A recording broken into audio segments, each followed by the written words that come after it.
Introduction. White People, the Great White Hoax. The following interview is the first in a series of interviews with an African American passing for white, which he claimed has been a family tradition spanning nearly 300 years. This person's image was shielded and his voice distorted. Also, because he did not want to disclose his own identity, nor that of his family, he is addressed as Mr. X. Throughout these interviews, Mr. X shares the insider information he and his family acquired about white people while passing as one of their own over the past 3 centuries.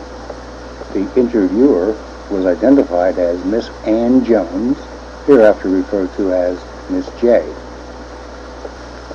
All of the interviews between Mr. X and Miss J appear to have taken place sometime between 2010 and 2012.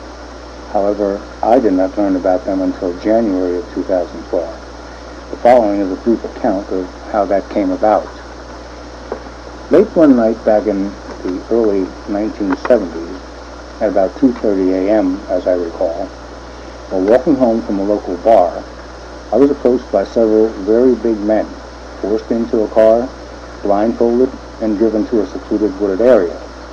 Once there, the blindfold was taken off, and I was taken into a cabin that seemed more like a mansion.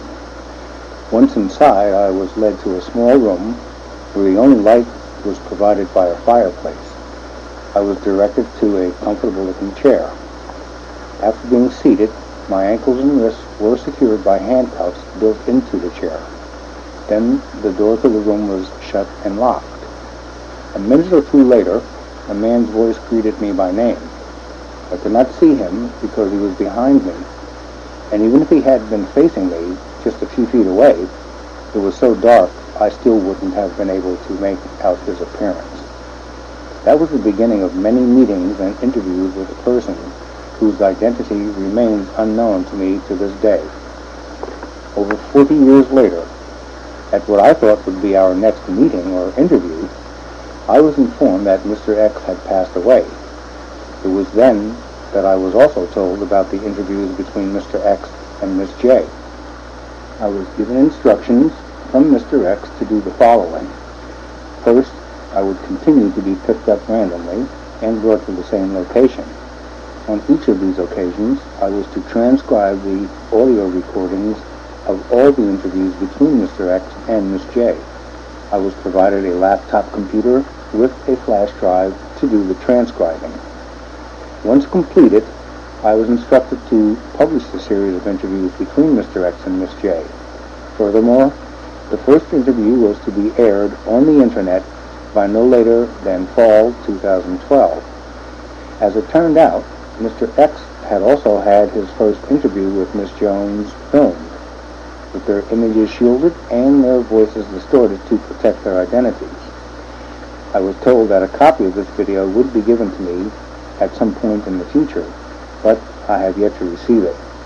Consequently, as further instructed, I have prepared a dramatized reenactment of that first interview between Mr. X and Miss J.